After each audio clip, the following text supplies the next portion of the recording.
be in his own little world, and like he feels like, you know, we doing stuff without him.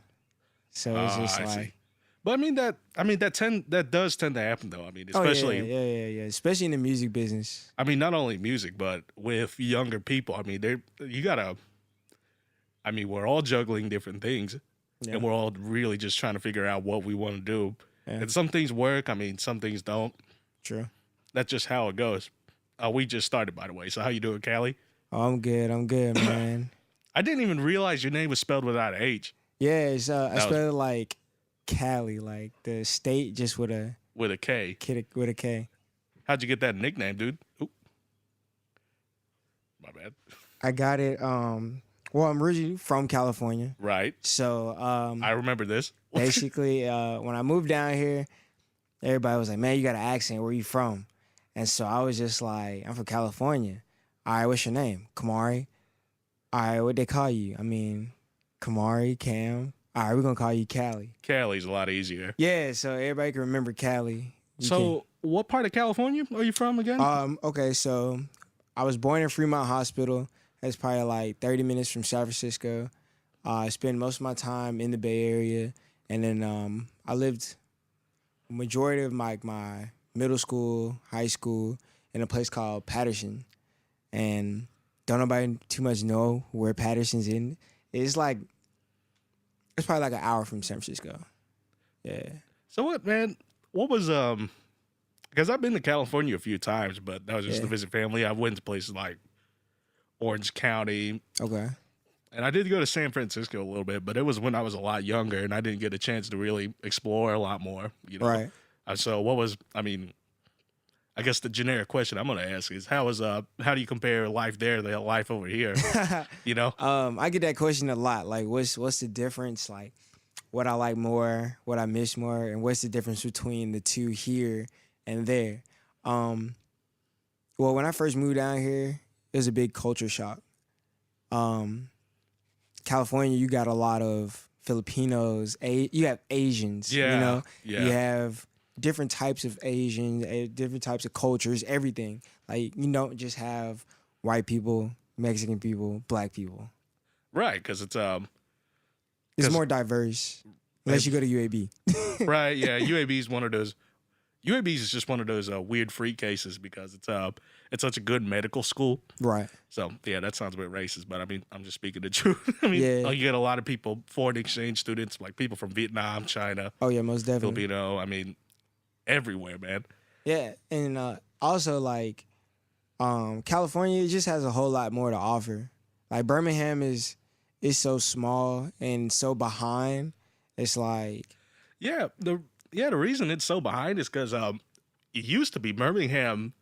Its sole market, its sole basically placeholder in the market was just steel. And then when the whole economy crashed, well, it's because Birmingham basically just depended on steel. This is way back. right. So I mean, that's probably why Birmingham has just been so behind, and maybe a few other shitty things. But I mean, that's kind of Yeah, I mean, it's when you think of Birmingham, what's the first thing you think about? I mean, everyone tries to say it's the food, but you know what I think of when I think of Birmingham? UAB. Think about it. If UAB didn't exist with Birmingham, Nah. yeah, Birmingham wouldn't be on the Birmingham wouldn't even be on the map. yeah, we make a joke. My friends and I make a joke saying that UAB is probably 110% of Birmingham's economy, if I'm being real. Yeah, probably. Because I mean, most of the traffic is because of UAB. Right. You know, and it's like, yeah, we have certain things that we can do in Birmingham, but majority of people say, oh yeah, I'm here because I go to UAB, or I'm visiting UAB, or I know somebody that goes to UAB. Right. I mean, maybe it could be. I don't know. I don't know why Birmingham doesn't have much. Maybe because it's just stuck in the. I was gonna say it's kind of stuck in the South, but I mean, you got places like Atlanta that are technically South as well, and not Miami. Well, I don't know. Florida's a weird case because Florida is a case of the more south you go, Florida, the more north it is. Now, North Florida, however, that's basically Alabama. I don't know if you ever drove through Florida. Well, I drove to Panama, but like that's about it. You probably went through that weird section of North Florida where where it's just basically, he'll just Oh out in the yeah, out in most the goodies. definitely. Yeah. Like it was just okay.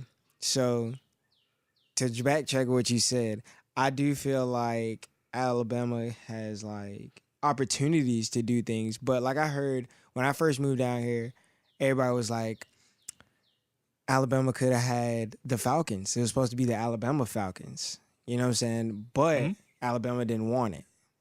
Really, I never knew that. Yeah, that's somebody told me that. It was Alabama was supposed to get Six Flags. They didn't want it. They were supposed to get the Falcons. They didn't want it. And then I was just now they have this Birmingham Iron thing, but it's just like I feel like that's gonna go away in a couple years. Yeah, because I mean, when people come to the state, I mean, generally this state is people come here when they want to retire or settle down. Oh I yeah, mean, or they just want to go to UAB.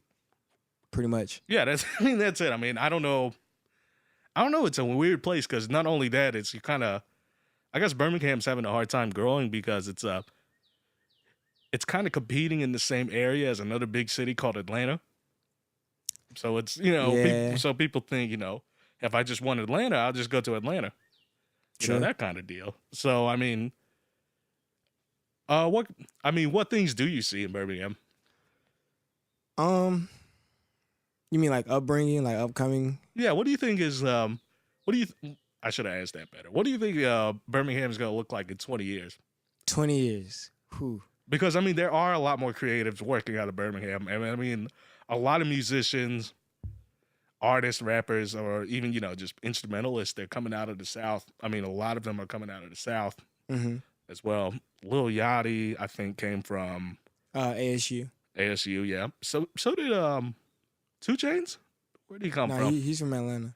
Like, okay, I must be thinking of someone else because I heard of another big artist who came out of ASU, but I don't know. I could be tripping.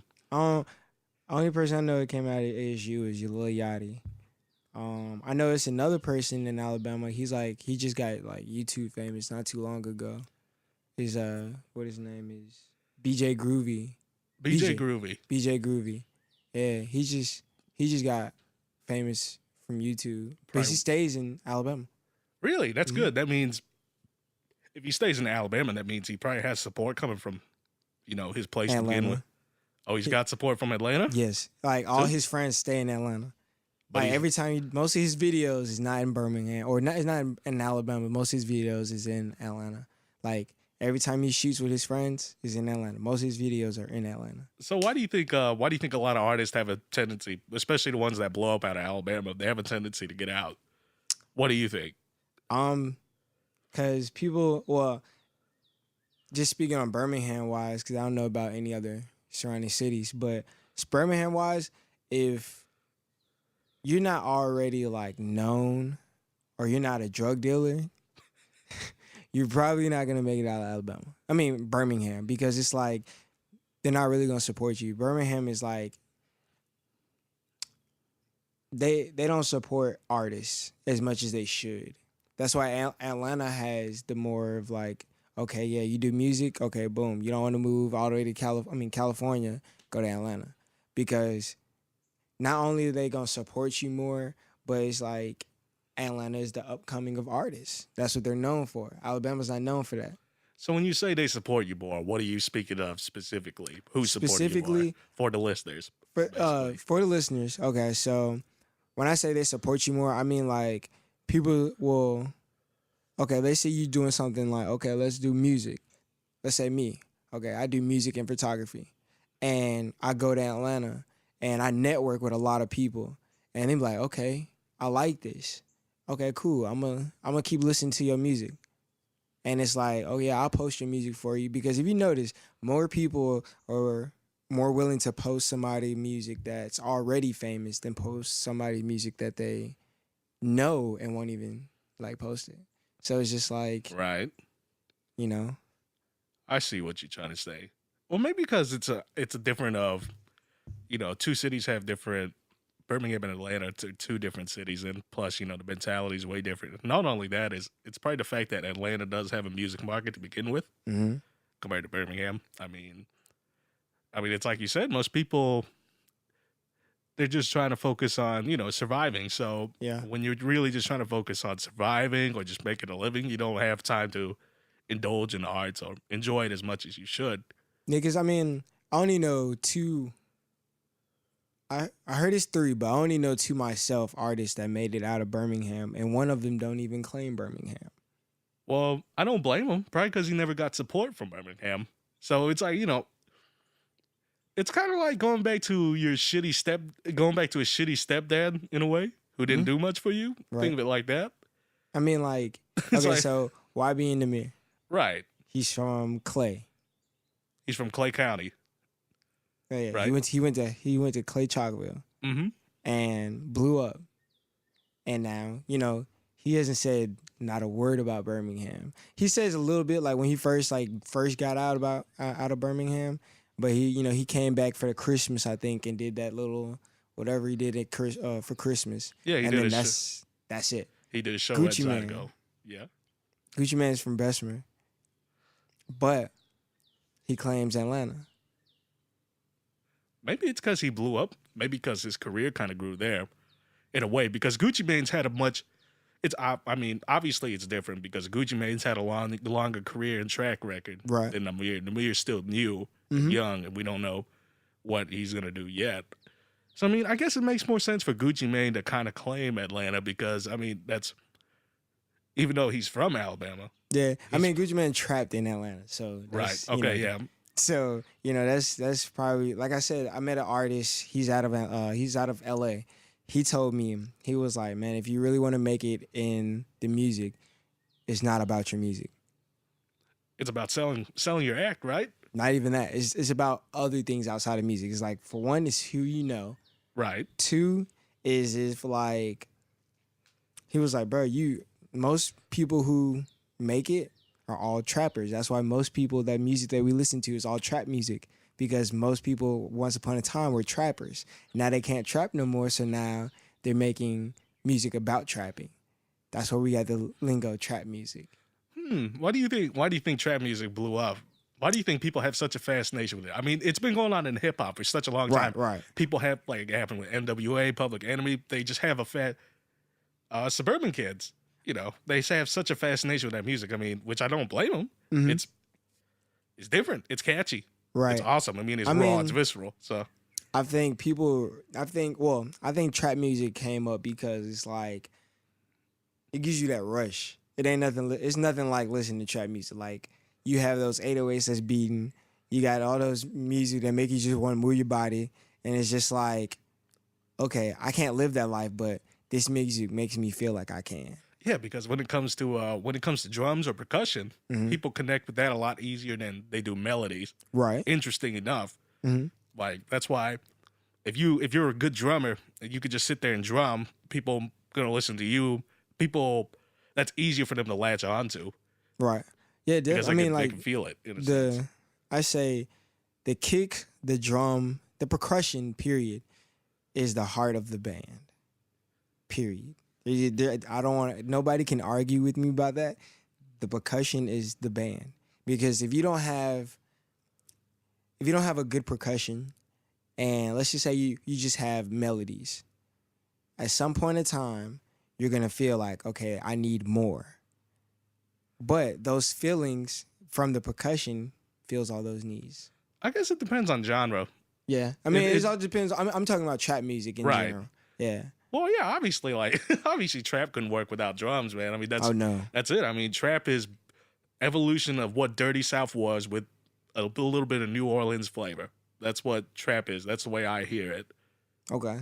Speaking of which, I find it funny when people say, like the Dirty South era, people was like, oh, look at these degenerates talk about their Cadillacs. Nowadays, that's pretty rated G. Oh yeah, definitely. I mean, That's kind of funny. I just made that Like, observation. that's definitely true because if you think about like, okay, '09 music to now, like what they used to talk about back then is like rated G. Like now we're talking about killing more. Like Feeling more, yeah. 21 Savage says, I make murder music. Yeah. What? What? It's kind of funny because out of the underground 90s, we went from basically murdering, selling drugs, and then we're talking about happy party times, you know, in my Lexus. Mhm. Like I find it funny. I saw this. What's that one song by Rick Ross? He's driving like a BMW something. It's like I just find it so funny, you know. That was the focus, and then now we've gone back to killing. it's a funny cycle when I mean, like, I look at it. if you think about it, it's just history repeating itself once again. That's You very know, true. like back in the day, what it was, Mob Deep was a band. Well, not a band, a group. It was a group, yeah. Yeah, they had murder music, and then it kind of like mellowed back down to like drugs, and then in my era came back to murder music. That's so funny. I mean, why do you think people? I get from the artists because they're trying to tell their story and it's their life. But why do you think people are so gravitated towards, you know, visceral music like that? Like I mean, murder. It's the fantasy. Like, I mean, I would never, you know, like if people say I would never kill somebody, but like, it's just like watching a movie. Have you ever watched Karate Kid?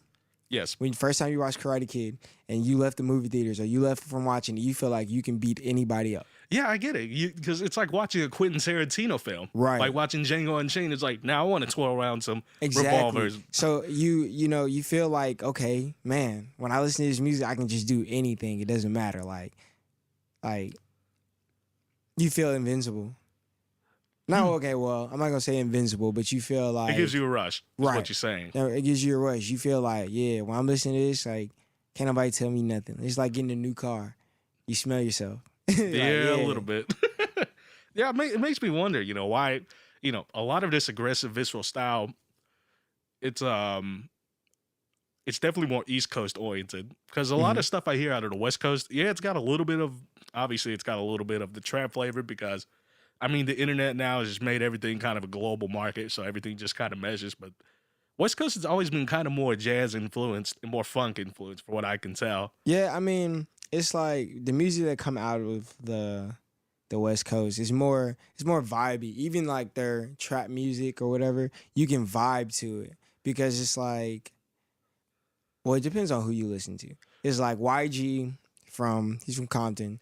His music is just kind of like, don't get me wrong, I love his music. I'm a YG fan to the heart, but it's like you can only listen to YG music when you about to go to the club. Yeah, I see that because I mean you got a variety of people who come out from West. I mean, obviously the big one everyone likes to talk about right now is Anderson .Paak. He's definitely that embodiment of G-funk and soul, in my opinion. He's more right. To me, he's more G-funk than anything. Just the evolution of it. Yeah, he's more G-funk definitely because I mean he has those boom bap beats, like, you know, it's just those hardcore, real sounding percussion. Yeah, like, that's him. He came out of he definitely influenced heavily by the Dilla. Oh yeah, by Dilla, the Dilla family, and then you got, I mean, Payroll Giovanni's like super G-funk, and then you got Schoolboy Q, that's definitely murder. So it's an interesting mix on the West Coast. But I do like artists who do come from the West Coast. I just like their sound a little bit more. Yeah, I mean West Coast music is it's better than the South music. Honestly, I'm not just saying that because I'm from the West Coast, but it's just like you have more of a variety.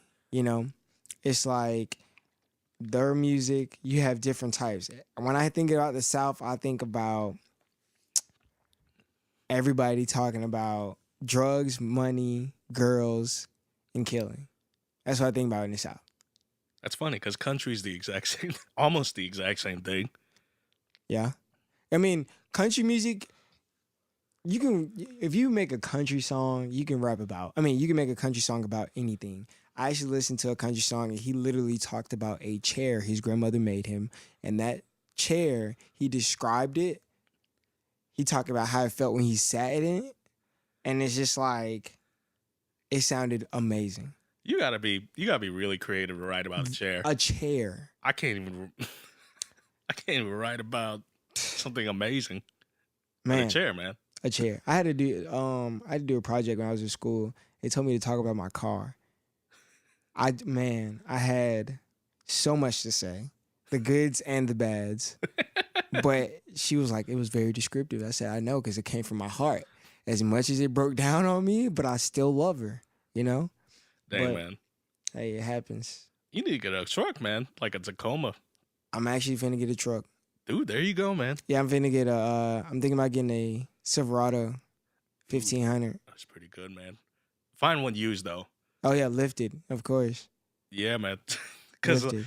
Because like I see the resale value on Tacomas, and they're insane. Like I saw a 2011 Tacoma with 96,000 miles being sold for 22K. I'm just sitting there like, what the fuck? Yeah.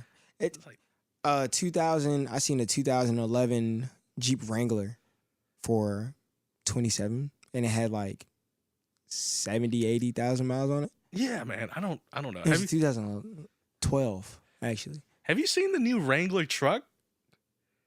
No, Looks kind of weird, but people buy it anywhere. the Wrangler truck. Yes, they came out with a Wrangler, so it's basically a Jeep Wrangler with a 5-foot bed. It probably looks retarded. I mean, I thought it looked retarded at first, but then it's got its own little weird charm Yeah. because it's a remake from a model they just stopped making in like 56 or 60 or something like that. But we're going off topic. Oh yeah. It's fine. It happens every episode. So I mean, you're still working with Logan, or Oh yeah, man. he's yeah. hilarious, man. Yeah, I love Logan. Logan is dope, man. Like he's a cool kid. I don't know if he told you how we met, but Yeah, he told me the Guitar Center story. right, yeah, that's how we met. Met Guitar Center. We was like, man, this dude probably ain't got no studio for real, for real. We went to the studio, recorded. I have probably like eight or nine songs recorded, Dude, that's awesome. but none of them are released. So why you holding off? You building up a vault? No, it's just like I let a lot of people listen to my music, but it's like everybody's like, man, this is good. Like I have a song that's it's called Are You Ready? I wrote about a girl, which is not gonna say her name, but yeah, I wrote it about a girl, and basically it was just like that song, everybody loves it. Like loves it. They're like, bro, you need to release it. And only reason why I haven't is because I don't like it. It's not okay. It's not the fact that I don't like it. It's just I don't like the way I sound. But it's like a lot of artists told me you're not gonna like your sound your first couple songs, but you just got to get used to it. On the flip side, I can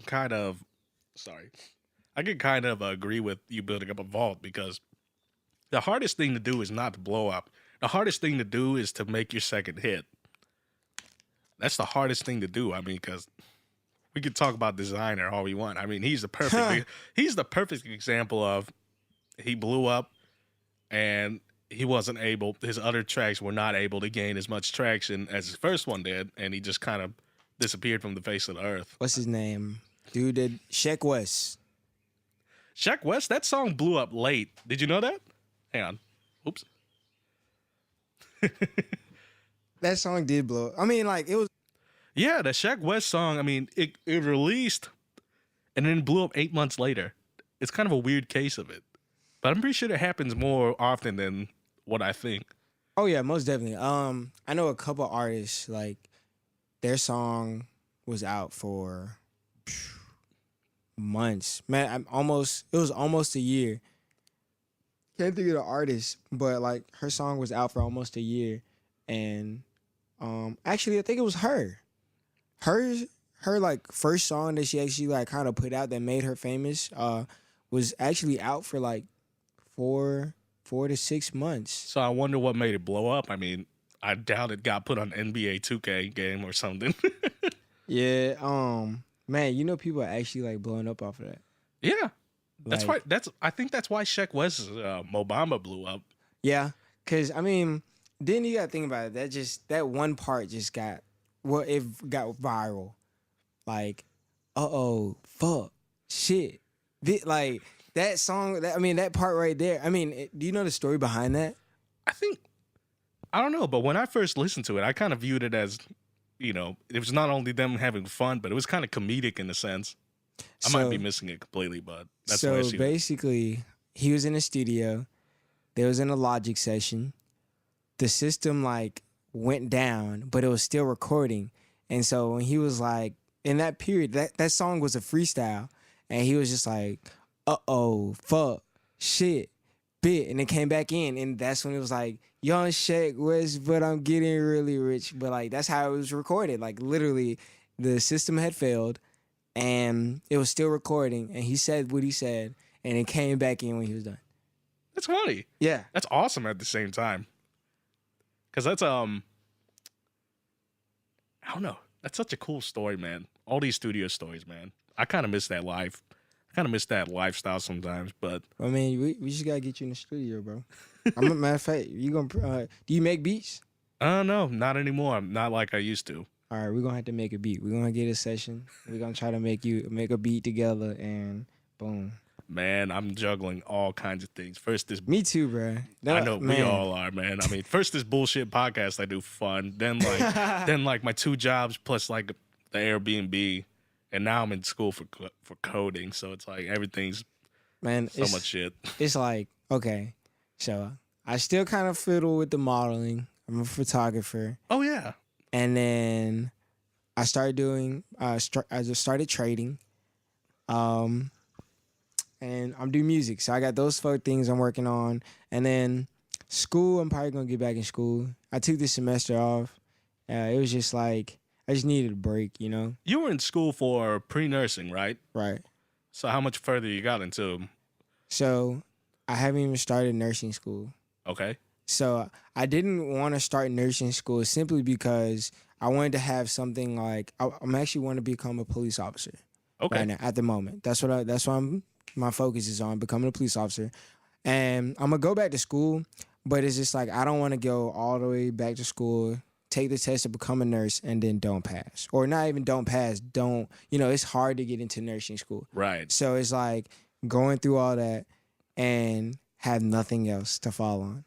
So it's just like, yeah, okay, boom. I know my calling is to help people. Why not be a police officer?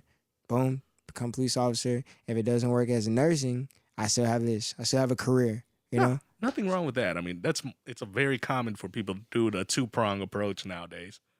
I mean, a lot of people do that. I mean, they have like a normal day job and then they got their 20 side hustles or selling Nikes. There's like some kids in my class who just, they don't pay attention in class. I just see them like flipping Nikes. It's hilarious. I got a friend who also does it, and he makes some decent side money from it too. My friend, he stays in California. He buys and sells shoes all the time. Like that's what he does. It was JJ, no, Jaja the Plug. That's his name or what? Yeah, Jaja the Plug. Man, these cool nicknames, man. Jaja. Jaja. JAJA _the Plug. That's funny. These awesome nicknames, man.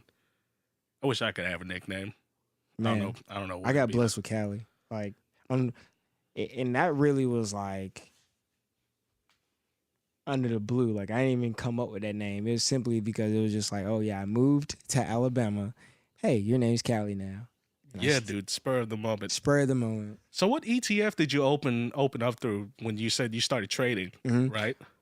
It's called Forex. Okay. Basically, it's like trading currencies, and I got it with Hugo's Way. Okay. And that's a broker I go through. I mean, really, it changes a lot. You know, a lot of times it's like when you go from working 2 days at work a week, you're not gonna make it. You know, especially what I do. I do so much. You're not gonna make it. Right. So I had to find something else that was quick. I can do it from my phone, and I can do it every day. Pick my own shifts. So like literally, I trade from 6 o'clock in the morning till I go to work or whenever I go to work. So like, I mean, then I don't, you can't trade on the weekends. It's like really a Monday through Friday type of job. Okay. But yeah, like literally you trade like different currencies from your phone and make money. Huh. So like, it's just like this. Have you ever been out of the country? Yeah, I've been. Okay. Where'd you go? I've been to Japan, Canada, Vietnam. Okay. Yeah. So if you go to, okay, my biggest one is Japanese yen and Great Britain pound. So like those two, like Great Britain pound going into Japanese yen is like the gold mine for me. So it's like but this so they understand what I'm talking about. So let's just say me personally, I've been to Spain. They have euros down there. So basically, our $1 is their $2. So if I have $500 and I take it to Europe and I transfer that money, that's gonna be $1,000 in euros. And basically, I'm gonna take that $1,000 and let's just say, hypothetically speaking, I don't spend no money. I can take that same $1,000 and then bring it back to US and still have $1,000 in United States dollars. I'm really curious how that works because I feel like there's got to be some regulations on that, or it can go completely rampant.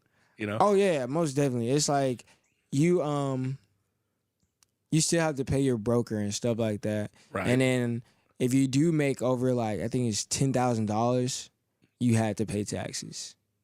Wow, just starting at 10,000. Are you talking about in the annual year? But yeah, if you make 10,000 in a year, like a year's time, right, you had to pay taxes. Interesting. Yeah. I got a friend who does a little bit of trading, but it's like day trading. It's stock markets and stuff like that. Right. I don't got much. I mean, all I got is like a Roth IRA and something else like a Fidelity, what is it called, F Xerox. Basically, it's something really stable. I'm just building up for retirement. I think I'm gonna get back into stocks. Like I have stocks now that's just like really I'm just sitting on, let it build up. But I'm actually thinking about getting into cannabis. Like that's something that's really growing, and I'm not giving you guys tips because that is very illegal. I'm just saying I'm personally getting into cannabis because I mean that's something that's gonna grow quick. Did you see that CBD? Not CBD. I think it was CBD. There was like a billboard for CBD on 65. Yeah, like past. Like they sell it in the gas station. Like it's like little gummy bear things. Yeah, and I'm like, wait, so. Weed's still legal. I mean, illegal in Alabama, but CBD oil is not.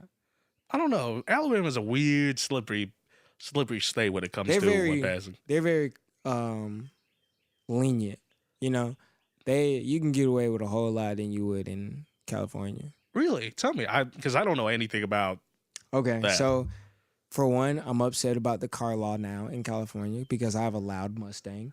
You cannot have then I'm not gonna say aftermarket exhaust, but your car really can't be loud, or they will tow your car and take you to jail.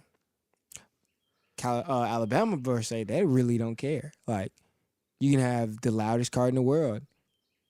Matter of fact, I had a cop, and I wasn't going fast, probably going about 50, 60 miles per hour. He pulled me over to ask me what kind of mufflers I had on my car. Oh, so it's just different. It's just because they're so nice in the South. Right. Depending on where you get pulled over. Right. But California, yeah, you get a loud car, they're gonna pull you over. They're gonna check you. They're gonna ask you to pop your hood if you have any like supercharger, or not superchargers, turbos, anything like that. They're trying to make that illegal. That's so for a daily driver.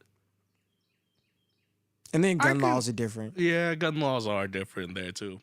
Yeah, you can't have a gun, period. You can have one in your house, but you can't conceal carry. Yeah, I know in New York the conceal carry. I had a friend who was supposed to go up there for contracted work, and he wanted to have a conceal carry. So he sent in his request. I mean, they didn't get back to him. He goes there, does a 6-month contract. Like 5 months later, after he moved back to Virginia, they finally approved his conceal carry. He's like, I don't fucking need this. I'm done with that place anyway, dude. Yeah. So, yeah, when it comes to these major cities, laws there are just kind of weird, man. Yeah, because, I mean, if you think about it, me and a police officer, we were talking about this here in Alabama. A lot of people who have guns aren't even supposed to. And it's like, it happens when we have these gun shows here in Alabama. Right. And these, I'm not going to say kind of people, but these people send their girlfriends to get guns in their names because they can't, because they're either felons or, some reason they can't have the gun in their name. So they send all these other people to go get these guns, and then they sell them on the street. So now you have these, what is called blacklist guns, because it's like so many guns on the street, nobody's name. Or Hoover Tactical got hit probably like 2-3 weeks ago, and they stole not all, but most of the guns. I didn't know Hoover Tactical got hit. Oh yeah, who got hit, and they caught the person within like 3 days because he wanted to steal a gun that has a tracking device in it, and kept it. Do you think he didn't know about it? I don't know. That's. I mean, if I'm literally gonna steal some guns, I'm going to sell all of them. I don't care. I would let them go for little of nothing just so I can go back to the store and buy a real one. Like, I mean, what's the purpose? Like, I mean, I understand. You know, sometimes you gotta do what you gotta do, but you gotta let go of everything. I don't care. I'm not gonna have it on my possession if I know it's stolen because that's bad karma there. That is, man. It's just the fact people do buy it off the street. I mean, I don't know what that life is like. Oh yeah, I would never buy a gun off the street, or I would never sell a gun. I would never sell a gun, ever. Simply because it's like that gun is always gonna have your name on it. They're always gonna have a record of who's always had this gun. So let's just say, boom, I sell this gun to you, for instance, and you sell it to somebody else. Now, both of our names are on there, and let's say that person kills somebody but sells it to somebody else. All 4 of us would possibly have to like come in and be like, hey, look, so you've had this gun, I've had this gun, he's had this gun, you've had this gun. Even though you sold it to him and have documents, we're still gonna come talk to you. I find that, I wonder how the laws work in that, because I find that interesting. Because then you get, maybe I watch too many movies, but you get like warlords who sell a shit ton of these guns. Oh, yeah.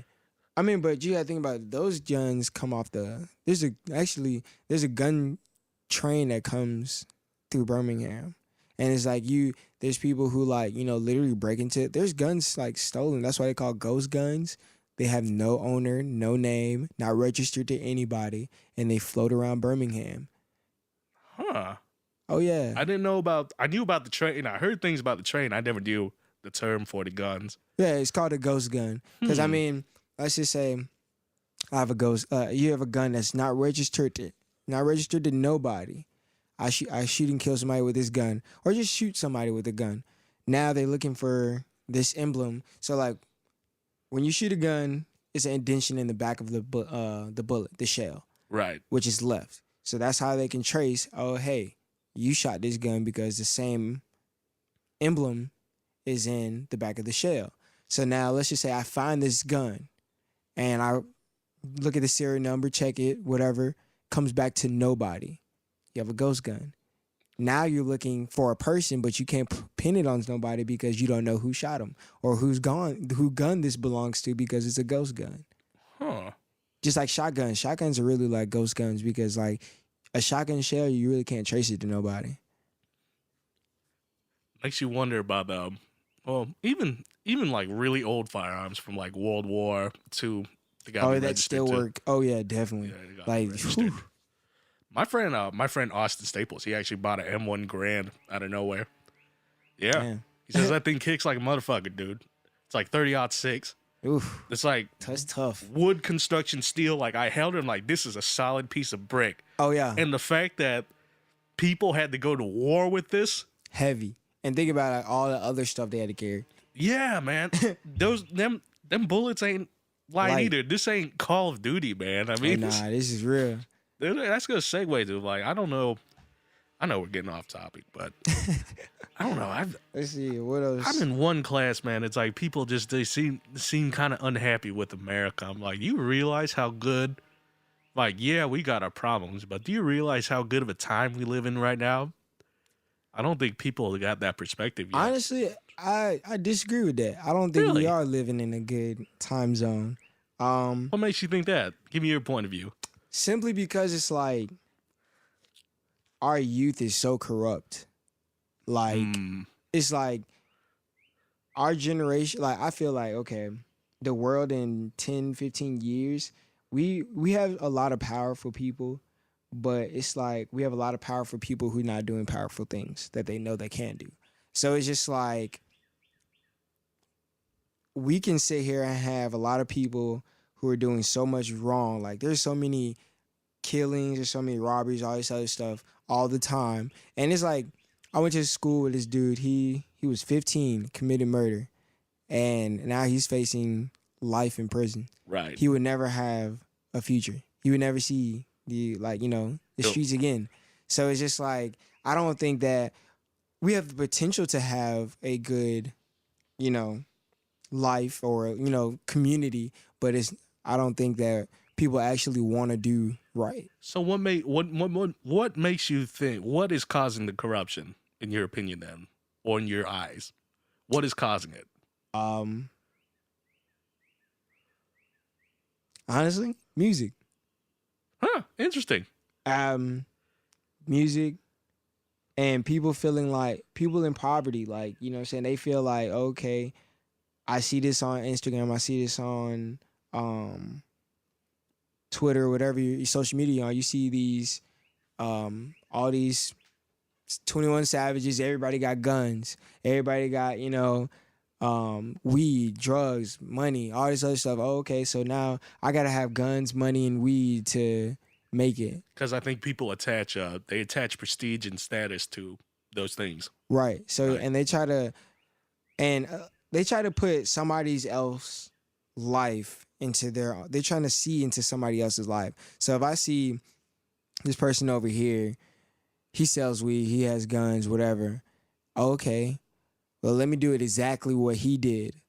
So I'm going to get guns, I'm going to get weed and try to flip it or whatever the case is. But now it's like, it's stuff that comes behind that. That person's not selling weed no more. That person's not selling drugs no more. Because, he doesn't have to. You, on the other hand, you're going to put your life on the line. And it's like, now it's like, okay, boom, this person steps on your toes. Now it's a whole drug war. Now it's a gang war. And that's what I understand about gangs. Like, Blood, Crip, you guys are literally fighting over a color. But people don't understand, back in the 90s or the 80s, those two colors were meant to come together. Because if you think about the American flag, right, you can answer this question. What two colors did black people choose?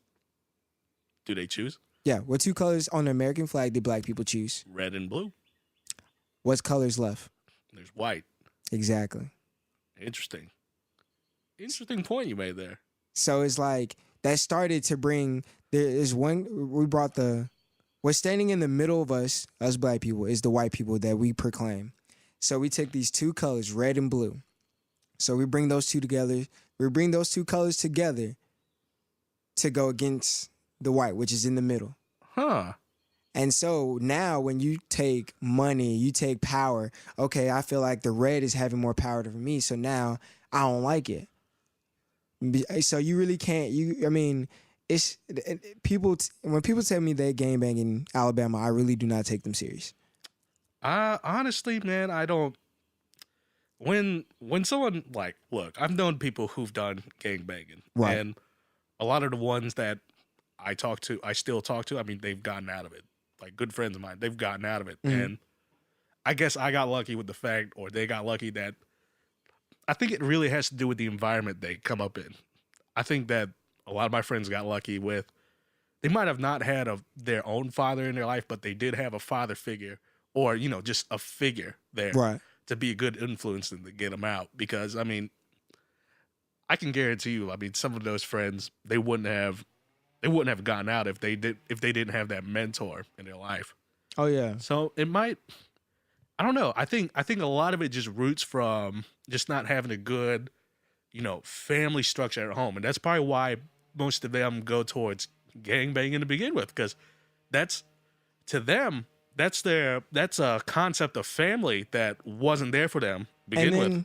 To add on to what you're saying, I don't mean to cut you off, you gotta think about it like this. Our generation as young parents, well, not our generation, generation before us, they're all young parents. Everybody's parents at least 20 years apart. Their grandparents are like 30, 40 years apart. It went from having kids when you were at 30, 40 till 20, 30, 25. I think that's way too young too. Right. I think 30, 40 is a good age, because for my parents, I'm from my dad, I'm basically 45 years apart, and my mom, I'm like 37, Exactly. 35. But So most of my generation, everybody's 20 years. You might have a couple that's like parents are actually parents. Like okay, this girl I used to talk to, her parents are 50. She just turned 20. That's 30 years. That's cool. Or you have a person like me. My mother's 40, finna 42. I'm 21. It's 20 years. You know what I'm saying? Right. And it's like you have that generation where my mother's not my mother. My mother's my best friend. Or, Interesting. you know, and it's like you have that relationship, like most people have that relationship with their parents as, oh yeah, that's my best friend. We talk like we're best friends. We all try to do all these things like we're best friends. We're cool, whatever. And then when it's time to discipline, I'm not hearing you. You treated me like a friend all this time, but then you try to come back and discipline. That's contradicting. Yeah, Parenting. It's weird because I mean, look, we're right now where I'm 23. Right. I assume you're around the same age. I'm 21. Right. Oh, you're 21? Yeah. Hey. I turned 21. I turned 22 July 23rd. Well, happy early birthday. Appreciate it, man. Couple months out. Couple months out, you know. It's all right. But I don't know, because I mean, I couldn't think about being a parent right now. I'm sure you couldn't either. Oh no. So I mean, imagine just all the just like the learning shock. It's just, you gotta think about it like this. How can you raise somebody when you're still learning? But I think we're all learning at the same time. But it's just, in my opinion, I've said this like 100 times on this podcast. I don't think anyone should consider getting married until past 30, or hell no, not even having kids until past 30. Because I mean, like at 21 and 22, I mean, depending on your life, let's just talk about, the average normal kid, right. Middle class family, Okay. went through school. I mean, what has life taught you? What did life Nothing. What did life kick you in the ass for yet? No, it hasn't yet. You might think it has, probably it has, but not enough yet. I mean, honestly, like that's a valid point, because I mean, it's like you gotta think about it like this. You just graduated high school and you haven't even finished college or even started college for that matter. And you're trying to bring another life. That means you have to put your life on pause for 2-3 years. First of all, rewind. I don't have a kid because I just found out it takes $20,000 to even have it born. Yeah, it's expensive. Pause. Man. It's so expensive. That's man. dead. Like, and it's like, I can't think of a percentage, but it's like, I think it's like 90% of Americans don't even have $1,000 in their bank account. Yeah, I mean, and plus, a lot of Americans are in debt. If you don't have debt, you're like top 5%. Top 5. Top yes, 5. Definitely. Like, that's and that's and how easy it is. And even with that, like, okay, it's like going back into like the stock thing. So it takes, well, probably your parents, my grandparents, I think it's $1 million to retire at 60. Right. You can't even retire at 60 anymore.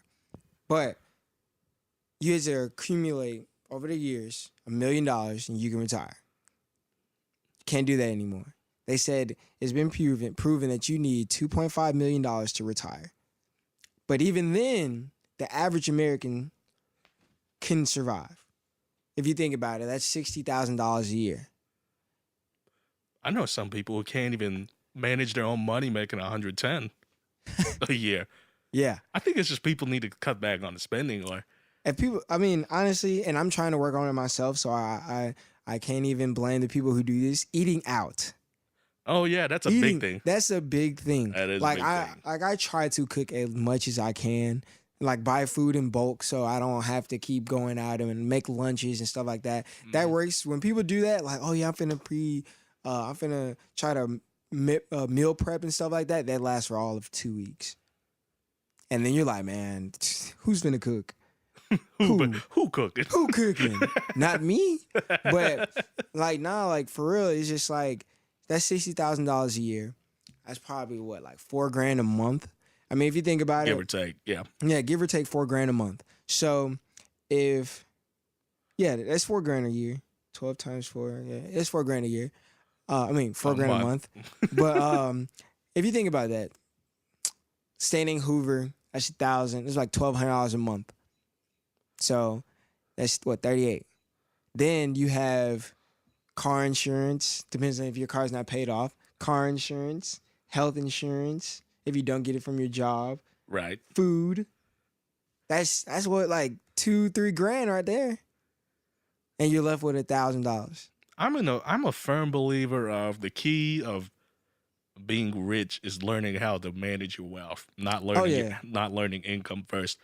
Because I mean, there's some people they can make 110 a year, they'll go spend 130. I mean, you see it all the time. Oh yeah, like I mean, if you Keanu Reeves, that man. There's a picture of this man. He's literally dressed in the most casualest clothes ever. He still rides the bus. Yeah, I saw that. And guess what? A lot of people with money will tell you, I stay rich. I stay rich because I act broke. I mean, that's so true.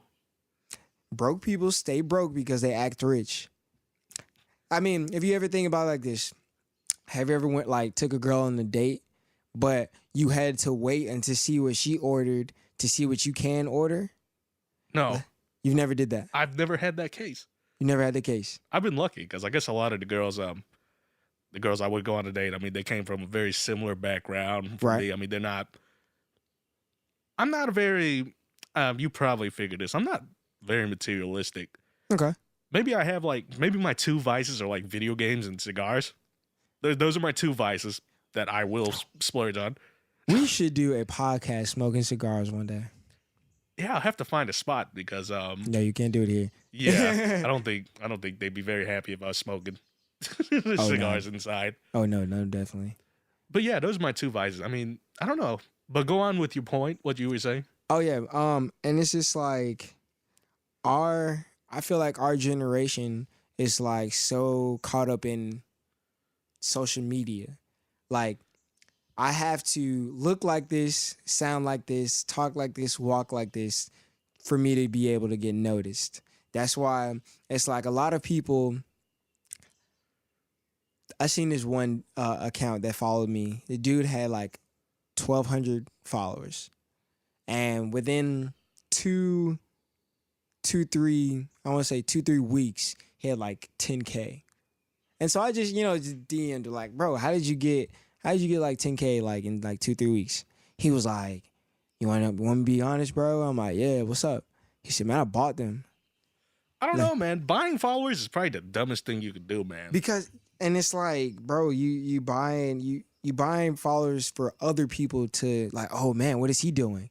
And it's just like that's what our lives consist of. Like, majority of people feel like, oh, okay. And that was another topic I wanted to talk about. It's like females in Instagram and males in Instagram, okay, females portray themselves on Instagram to look a certain way because they want to attract people. But then when they attract the wrong dudes, they get mad and want to talk about, oh, this all dudes or this all dudes, because you're portraying yourself to one kind of person. A person who you want to be with for the rest of your life is not going to want to see you naked before they even met you. Intrinsically, there are problems with this kind of the social media I blame platform. the city girls. Yeah, but there's intrinsically there is a problem where you live your life for somebody else. I think that is also the dumbest fucking thing. One, buying followers, because that means you're living the life for somebody else. Like, think about it. The only other person you should live life for, I mean, at most, is your family members. Mm-hmm. Maybe, at most. Because, I mean, it's stupid. I mean, here's the way I look at it. This is probably really grim in a way, but when you die, when you're on your deathbed or you're about to die from something, that's just you right there. No one's there. No one's there. It's just you. Exactly. And it's just like, if you think about that buying followers, that adds up. Because you think about it, okay, boom, you have to worry about, okay, you buying these followers, then most of these people are not going to, they figure out, okay, well, look, I follow this person so I can get me a follow. So when I go back, I'm going to unfollow him. So you got to think about all these people unfollowing you at mass times. So now you got to keep this 10K. So now you have to keep buying followers, buying likes, you know, like stuff like that. And then it's just like, okay, you know, at some point, that's why I see these people have 20K and only getting like 1,000 likes. How? I'm curious of when the next generation, when people start being more confident in themselves and they don't look at, what's the term I'm looking for? Arbitrary numbers to put yourself, to value yourself on.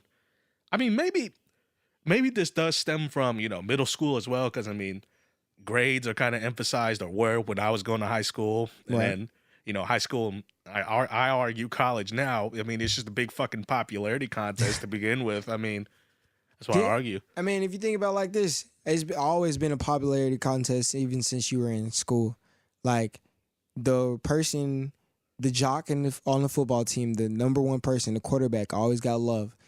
Or the person who had the nicest clothes always had got the most love. Or like the two couples were the cutest. It was always a ranking your whole life. So now it's like, man, I have to be you. You've been holding yourself to a certain standard or trying to get yourself to a certain standard your whole life, to the point where when you're a grown up, you're like, man, like, okay, what now? Or like, where does it stop? Like, I have three solutions. Mhm. One is delete social media. I feel that. None of these solutions are going to happen. That's why I call them three solutions. Right. Another solution is have another world war, so it would put people in perspective. Yeah, I know that's extreme, but that'll, like, people. It's one thing to talk about picking up a gun and flash it. Mhm. It's another thing. It's another thing to actually shoot the gun. We're not even talking about shooting another person. Mhm. And no, I'm not encouraging anyone go shoot anybody. Oh no, But definitely. it's because you shoot guns as well. Yeah. It's another thing to pick up a firearm, know what you have in your hand is dangerous, and pull the trigger. Oh yeah, It's like, a totally different experience. that's Not shoot- only that. Oh, go I'm ahead. sorry, I didn't Go mean to cut ahead. you off. Go Not ahead. only that, like, think about boxing, for example. It's one thing to say, oh, I'm going to beat you up. It's another thing to put on the glove. Not only that, but practice your footwork and technique around the heavy bag. And then sparring. That's a whole nother thing, too. Oh yeah, that's two different things, because the bag can't hit you back. No, yeah, the bag won't hit you back. Won't hit you back. The bag doesn't have footwork. Nah, the bag's standing there, sitting or hanging there. But it's just like, that's why. And you have to think about this. And I was explaining this to somebody else. You live in a world where we pay to see people fight each other. Yeah. That should say enough about that should say enough. Like, because it's like you paying for somebody to get beat up and laugh and giggle like, oh man, and then have the nerve to say, oh, if I was in the ring, I would have did this and that. Man, you just, I've never been to a fight simply because I don't believe in it.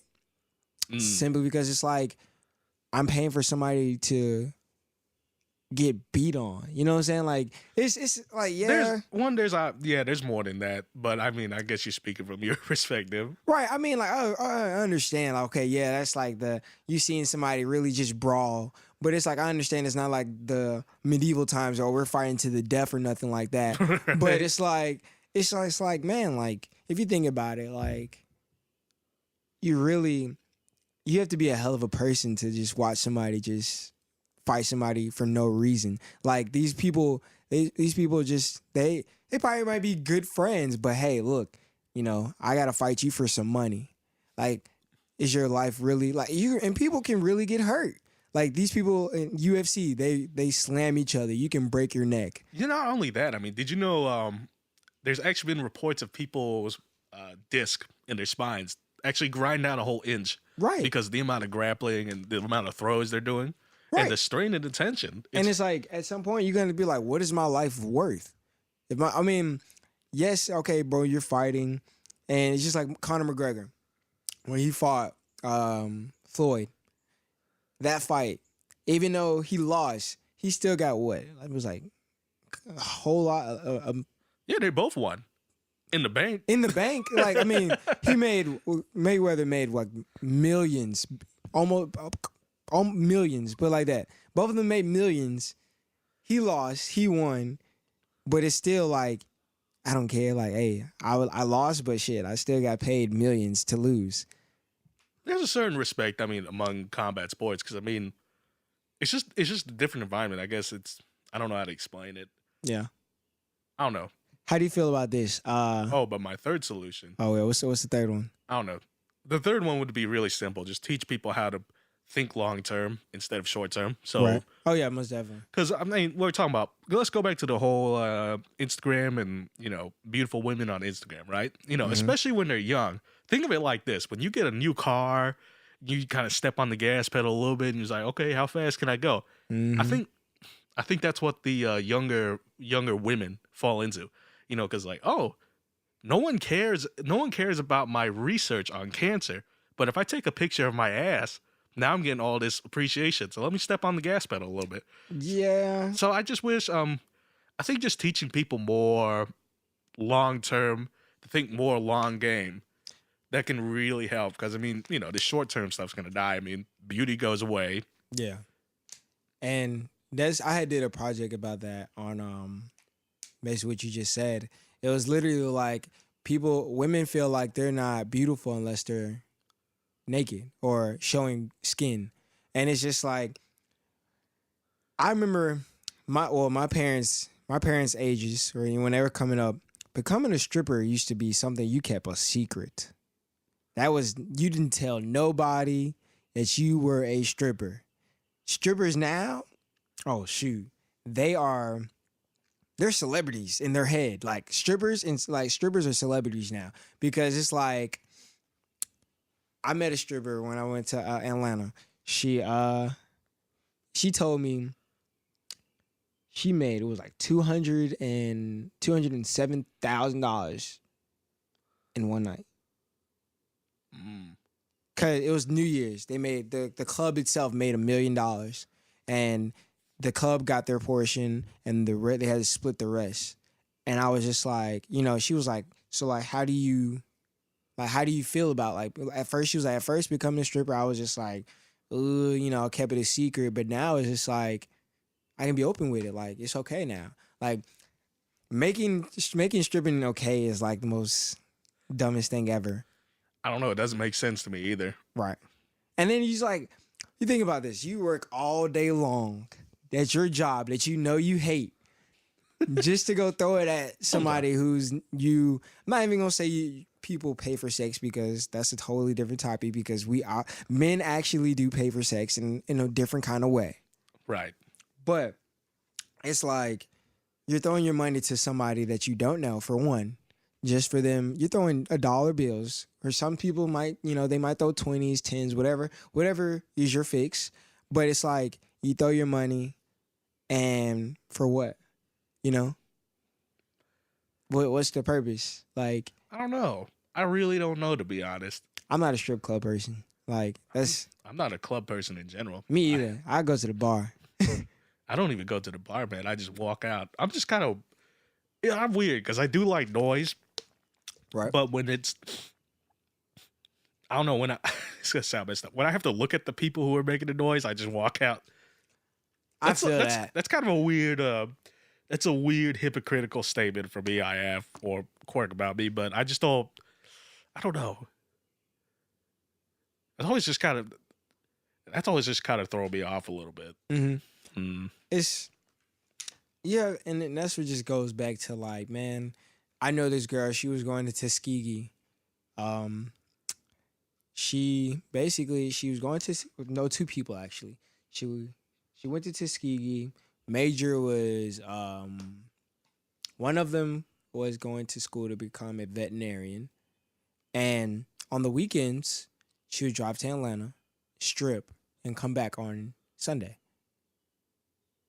That was she would do. That was her job, because she was making money going to Atlanta stripping. But only a couple people knew until New Year's, when she made a whole lot of money, and then she pulled up in a new car, and she's just like, oh, I don't care. She's like, oh, what you do? I strip.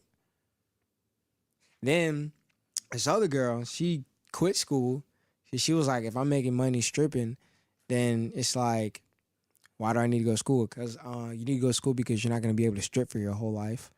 Yeah, that's another thing that goes back to the whole think long term instead of short term. That's why I say about drug dealers, like, you can't sell drugs your whole life. No, you can't. And you obviously can't shoot people your whole life Right. unless you're John Wick. Hmm. That's a different story. Yeah, that's totally different. But John Wick wasn't selling drugs. You're right. He wasn't. He was just a badass. The only reason he killed was because people killed his dog and messed with his car. You never mess with a man's dog or a man's car. I'm telling you, if like somebody was to like mess with my car or my dog, I would hurt them. Yo, like seriously. So I actually keep some what is it? Pipe cutters in the back of my truck because I get paranoid that someone's gonna put a boot because there are people who go around cities and just put fake boots on so they can make money off of taking the boot off. So I know how to take off a boot. So I'm gonna call you if I ever get a boot. It's not that hard. It's just pipe cutters. You don't have to do anything. Seriously? Something like some. Something like that. We're gonna talk about it. I mean, because in New York, I saw there's one day, right? I was just walking home from work, and I see this guy. You know, his nice car gets a boot on it. Mm-hmm. The person I thought was the officer was waiting outside, and then the guy just pulls out a gun on this. The owner of the car pulls out the gun on this fake officer and says, "I know you're not a real officer. Take that boot off right now."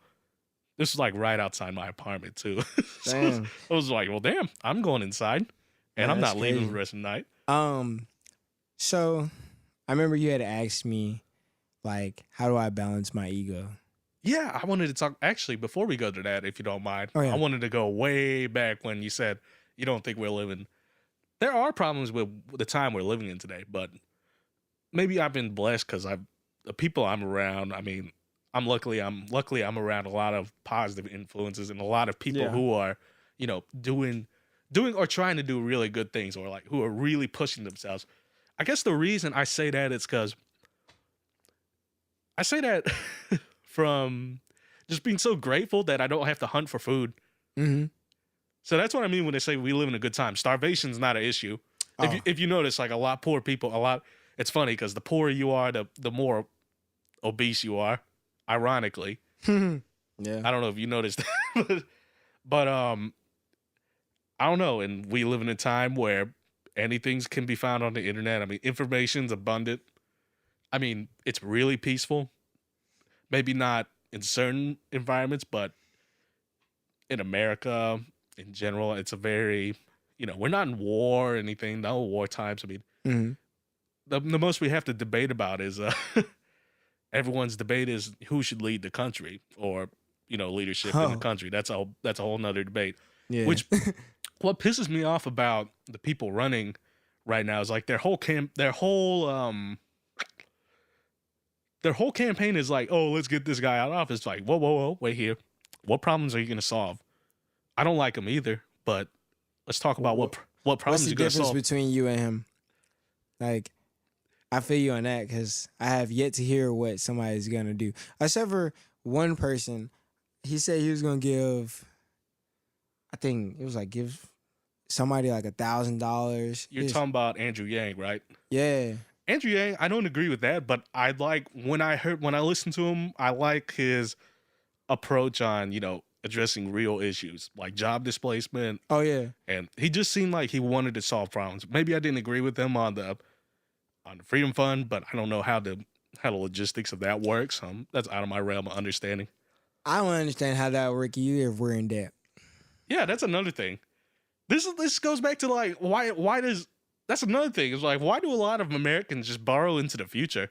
I get it for a mortgage or even a college education. Or Or I say loans for your mortgage, cars, and school.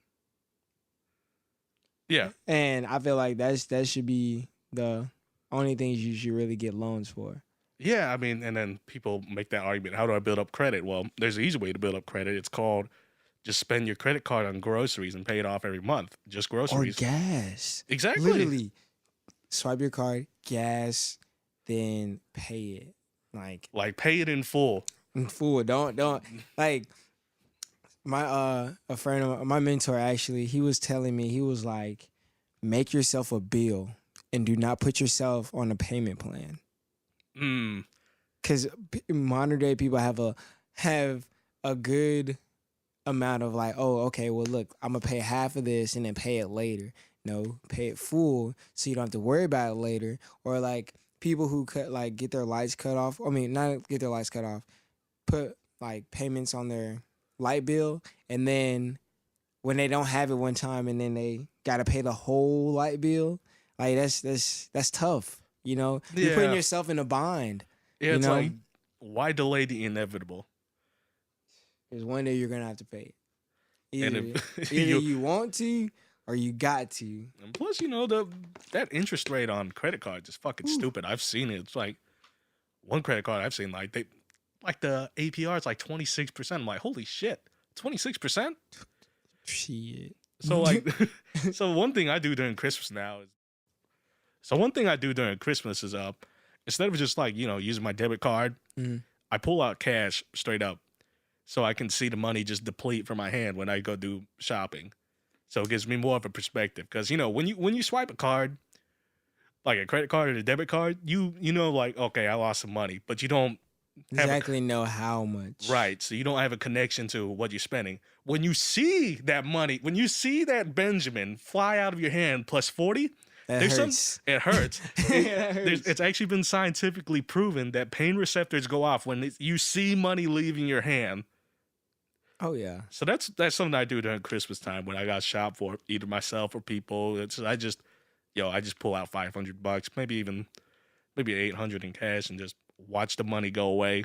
So I have an idea of what I'm doing Yeah. and what I need to skip out on. I feel that. So let's move on to the question I wanted to ask about balancing ego. You seem like you had something interesting to say about it. The way I balance my ego, and it's real simple. I humble myself. You know what I'm saying? Right. I know what I'm capable of, but at the same time, I never outshine the person who's trying to teach me. You know, and that takes you a long way. Like I'm actually reading a book called 44 Laws of Power, and basically the book number, the chapter number 1, it was like never outshine your master. And it's like with my people might say like, oh bro, he got a big ego, or he's like, nah, like I really don't. Like people, you can come talk to me. Like I'm not that person that's like, oh, you're beneath me, or you this or you that. Like bro, like I'm cool, I'm chill. Like, and actually I had this one person, she hit me up on my DM and was like, oh, I saw you. Why you didn't speak? Oh, you don't look approachable. What? Like I'm not that person. Like people, and I just hit 14K on Instagram, Right. and it's like everybody was just like, man, like, oh no, like you're gonna become that person that just like stop talking to people, or like stop entertaining certain people. Like nah, bro, I'm still me. I'm still the same person, and it's just like I just know how to humble myself. I see certain things and I just like, okay, I have to act a different way. So Nah, that's completely understandable. Because the way I kind of balance mine is making sure I go to the gym, work hard. I've gone back into powerlifting a little bit. okay, Yeah, so my idea behind it is just when you do something really stressful in the day, mm-hmm. you just feel satisfied when you get home. All the tension you had within you is gone, basically. Or if I really wanted to humble myself, I go travel to some, big national park, like Smoky Mountains or Grand Canyon. Yeah. Grand Canyon will humble you real fucking quick. Huh. When the fact that, oh, there's no fence on this cliff, so if I fall, I'm dead. Oh yeah. If I slip off this rock, I'm dead. It's tough. That's a real humbling, man. I mean, there's nothing like it. Nothing like the outdoors, and I think people should do more of that. Oh yeah, and then like another way, like the three big things to like really like, keep down your ego. Find something that's gonna keep you creative. Find something that's gonna keep you in shape, and find something that's gonna make you money. You keep those 3 things, you'll be alright. Seems simple. Very simple. It's just you gotta want to put the work in. You're gonna have to want it for yourself. Like, That's true. you know, There's also 3 simple rules to make sure you stay out or get out of poverty. It's 1, don't have children out of wedlock. 2, graduate from high school. yeah. And 3, get a job. Those are 3 simple rules too. And It doesn't have to be a glamorous job. yeah. Just be something that can hold it down while you work towards something else. And see, that's the thing about society. Like, I feel like they tell you, okay, boom, go to school, go to college, work for somebody else.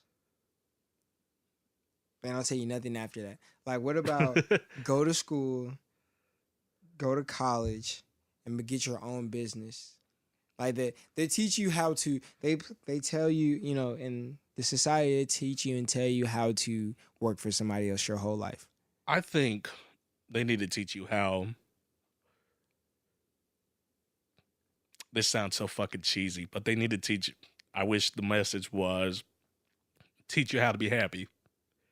Because some people don't want to start a business. Some people are fine, like, and there's nothing wrong with it. I mean, if they're making $90K, they got like a great wife at home, they got like a great family at home, and like 2 dogs and a fucking fast car, and they're happy. Oh yeah. Then, you know, that's another thing. I think it really depends on perspective, because I mean, another problem is if you get too many business owners, who's gonna work? But I get where you're coming from too, because there's nothing more satisfying than making your own money your own way. There's something about it. There's something about you collecting $250 from a photo shoot or a studio session that's more satisfying than collecting $400 from a job you hate. I mean, to me, that's the way. Yeah, it really, like, man, like, I shot somebody a couple weeks ago. We're talking about cameras, by the way. We're not talking about people. Oh yeah. I had a photo shoot about 2-3 weeks ago, and you know, I did somebody's prom, and I was like, they gave me $150 for it. Cool.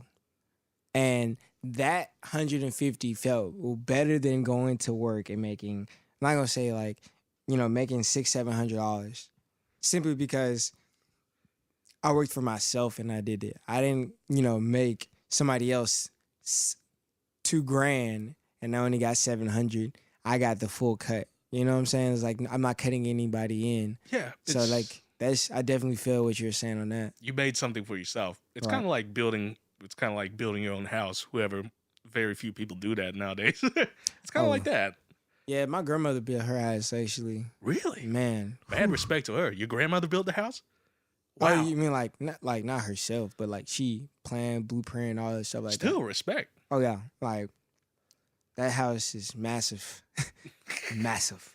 Dude. Like the bathroom in there, whew, man. That's like a whole nother room. That's like a master bedroom. Two walk-in closets, and a shower, and then like a big jacuzzi tub. Like, bro, like, man, when I go down there and I visit her, I just like never want to leave her room. So tell me more about I know I did kind of cut you off about, you know, school should definitely encourage more about building businesses. I want you to continue off that if possible. Oh yeah.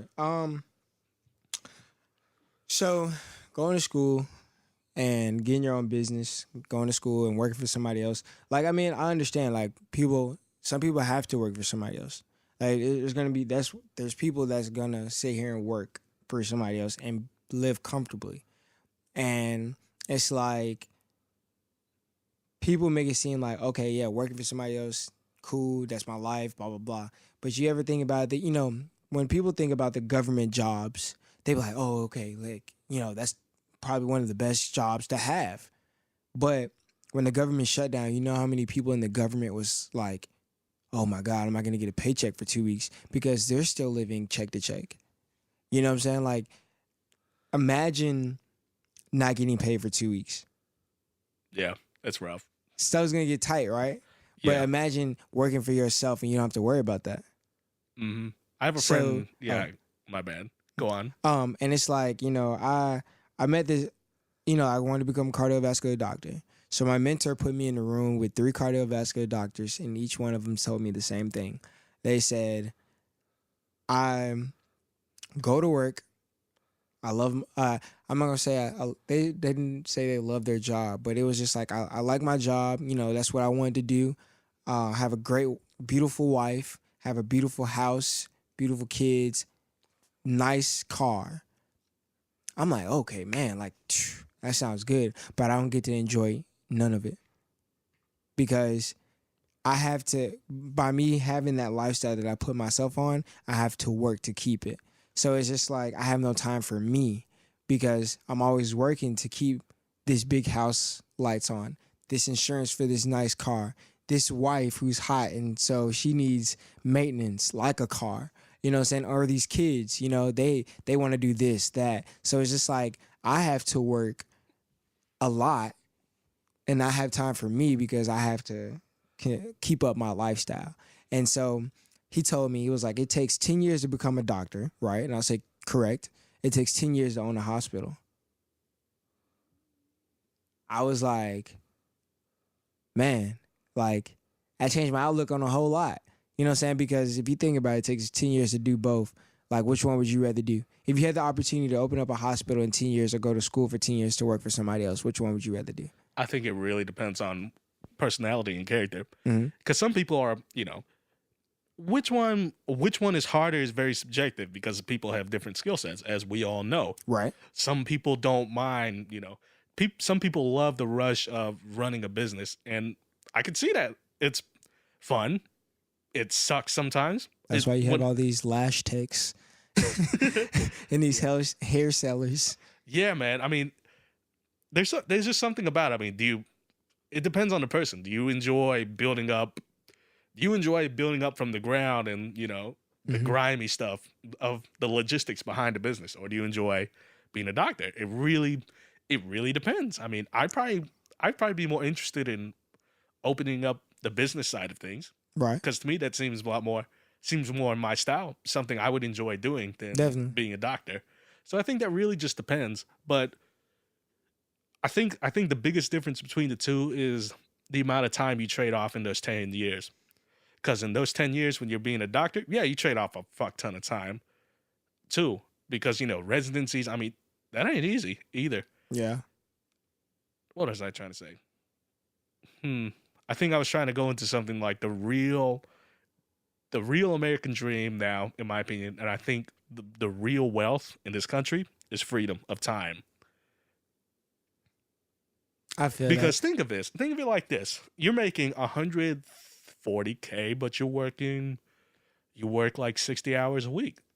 But this guy over here he might not be making much. He might be making like, let's just say 75, 85, but he's only working 2 days out of the week, maybe like 30-hour weeks. Mm-hmm. And and it's like, I mean, that's tough. Like people have to understand, like, you going out here, it's you go to your job every day, you work, you put in all these hours and time and effort just to get, I understand, like, boom, you need a check, you need money, everybody needs money in their life, but it's like they think money equals happiness. Like, it doesn't. You know what I'm saying? Because that's why, have you ever noticed, like, a lot of rich people kill themselves? Because, I mean, obviously they weren't happy. You know what I'm saying? Wealth doesn't mean you're happy. I feel like becoming happy and being happy is like you're okay with, you're successful, you know what I'm saying, within yourself. Not like, okay, yeah, I accomplished these type of things. I did this, I did that. Me, I want to go to every state. That's an accomplishment. You know what I'm saying? I want to visit every state. Yeah. I want to travel into different countries. That's something I want to do. That would be an accomplishment for me. That's happiness for me. You know what I'm saying? I don't have to have the $1 million home, Lamborghinis, all this stuff. Yes, I would like these things, but that's not going to make me happy for the rest of my life because it's all materialistic. Memories are better than materialistic things. I think the happiness is the journey. Right. I have a friend named TJ. He was on the last episode. He kind of was talking about how he loves money. He wants money, but he doesn't spend any of it. So I was asking, so what do you mean, TJ? You love money? When's enough? Then I found out, oh, he loves the pursuit of it. Because the way he makes money as well is kind of, he doesn't really work for our company. He kind of makes it on his own as well. Mm-hmm. So I think he's after that kind of high you get from, making money off your own business or your own methods. Oh yeah, So like it's different. So Like, I'm definitely a big believer in that more people, the happiness is found in the journey on the way to the destination. And what that destination is, I don't know what it is for me, but mhm. I'm just happy to keep on going. You know what I mean? Right. I mean, I definitely feel that. Like, it's making money for yourself is different from making money at a job.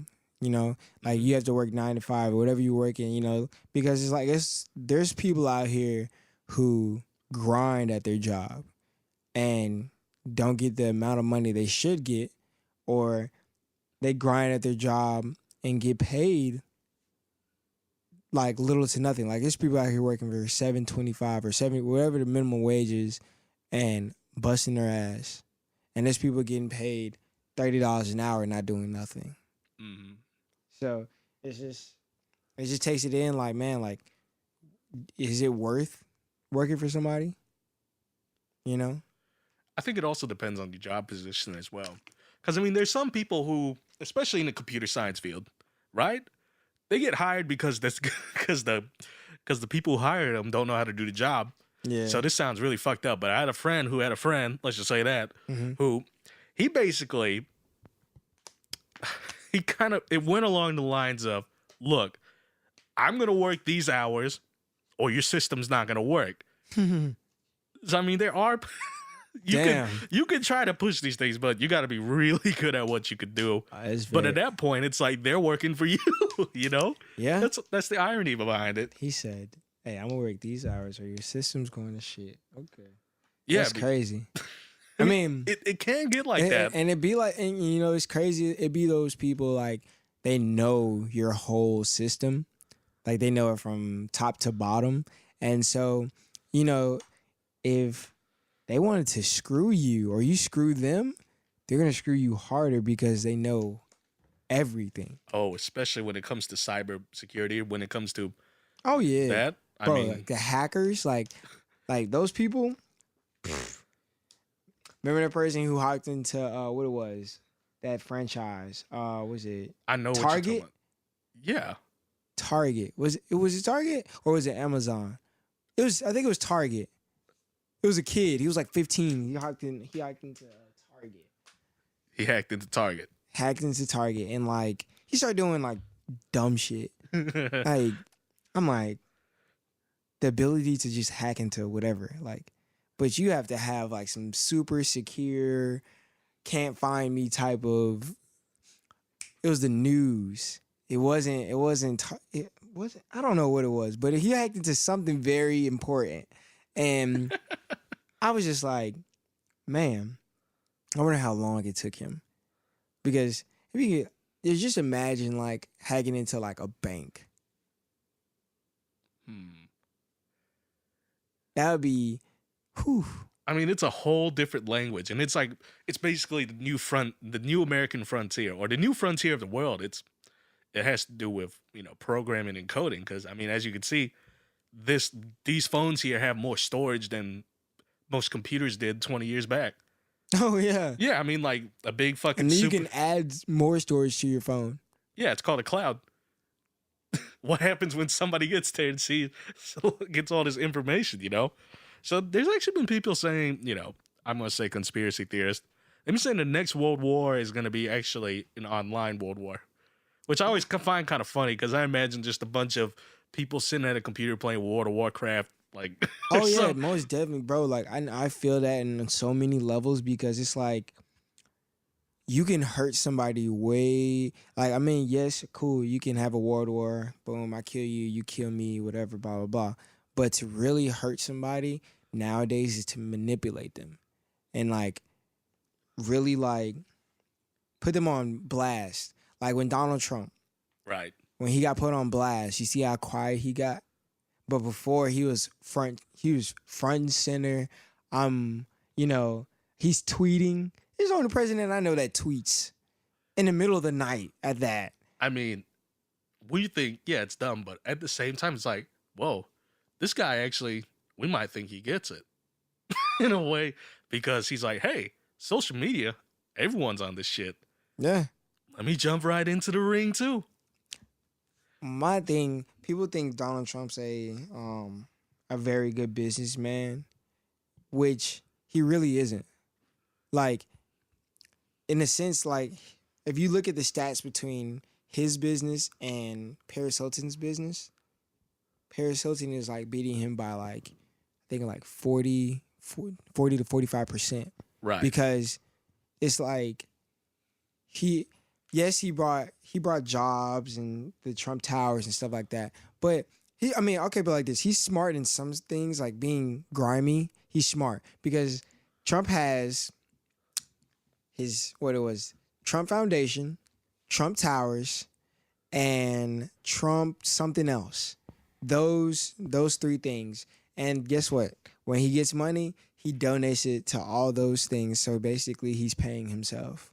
And then claims it on his taxes that he doesn't do, but like before he's president. So like basically he gets all that money back. So you get that money. So basically you're doubling your money, honestly. But that's what he did. And now, which is illegal, I think. But there's a lot of legal things that people get away with, man. We talking about we're talking about like we talked about this at the start, man. Like white collar crimes, like bro, like people are doing that a lot. Like if I knew somebody who knew like how to do white collar crimes, I'd probably just try it once, just to see like I did that. Like I was watching the Haves and the Have-Nots, and it's at the episode where like Candace is like taking some overseas money and transferring into like different accounts. And I'm like, that's wild. Like these people really be having like overseas accounts. And then when shit hits the fan, they need to send it to like US because like with the foreign exchange, the money comes through Canada and comes to us. And you can't have Wells Fargo because they'll freeze your money because they think it's like a fraud, but it's actually like your real money. But yeah, interesting. Yeah, it's crazy though. There's another crime that people do that I heard of. Just to say, people, it's basically credit card theft. But the reason they can do credit card theft is because all the original credit card holder has to do is dispute that charge, and then 9 times out of 10 the company's gonna be okay. Yeah, like. I know a lot of people who do that, but it's like we just know a lot of fucking people who do sketchy things, like, dude. Do stupid shit. Like I'd be like, bro, like scamming, like bro, people are getting rich. That's why people in New York, man, they do that to the T. Like that's a day job all the time, man. That's a day job. Yeah, they say, "Oh, I sold this Gucci for $200." It's like, we know that you bought that shit wholesale for like $5 a piece. I mean, everyone knows. But that only happens in Times Square because, I mean, that's where all the tourists go. Oh, yeah. Yeah, so it's like, oh, yeah, easy. I mean, sell them this fake Gucci and then for like a steal, and I just made $195 profit off it. Oh, yeah. Then it's like people, like that credit card thing, bro, like, it's like, I remember at one point in time when it first got popular, all over my Instagram, everywhere, it was like, if you got Wells Fargo, Citibank, Regions, Chase, hit me up. I can get you, with no money, I can get you $5,000. Oh, boy. What? And then they have all these fake accounts, but then it's just like, when you do it, your car's frozen. Now you have these people calling you the fraud people. Then it's just like, bro, you're doing too much. Like, man, all this, man, Then you got to deal with if they think you have to answer all these questions. So it's just like, basically you tell on yourself, honestly, because my friend, he did it. He called me like in the middle of the night. He was like, bro, I just did a little bank thing. And I'm like, why? He was like, I don't know. I just wanted to try it. Bro, 2 days later, he called me. He was like, bro, my bank's froze. Like, everything's froze.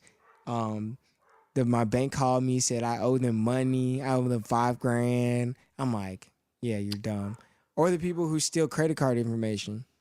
Yeah, I mean they have people who work like who their sole job is to track down the people who do it. I mean, and these are professionals.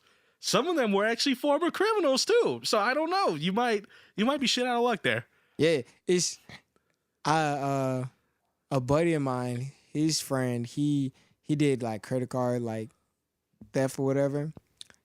He bought something online and then sent it to his address with his name on it. That's hilarious.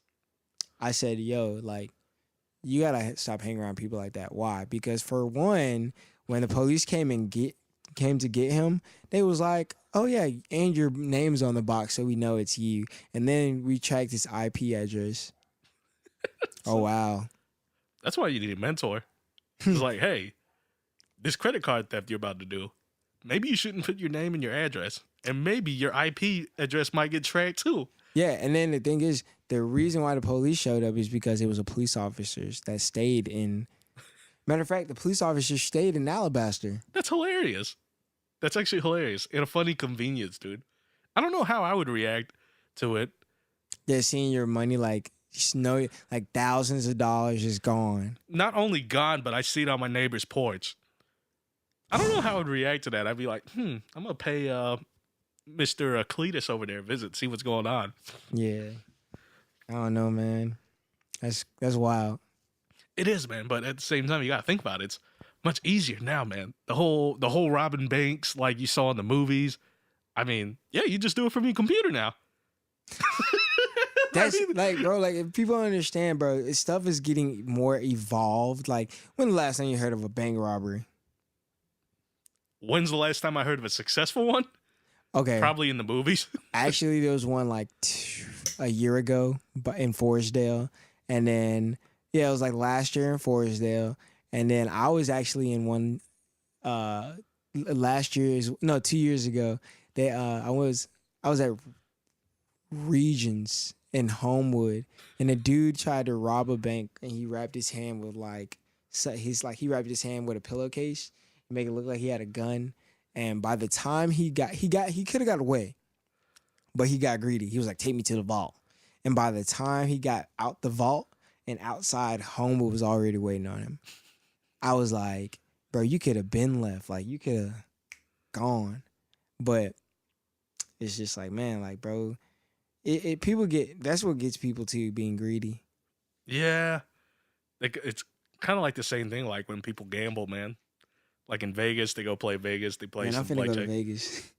I didn't like Vegas when I went, but I did go when I was pretty young. I do like the design of the buildings. I like the interior. See, that's something about me, dude. I just pay attention to the dumbest shit. Like, it's like, oh, here's a place for gambling, celebrating good times. Like, oh, I like the architecture here, you know.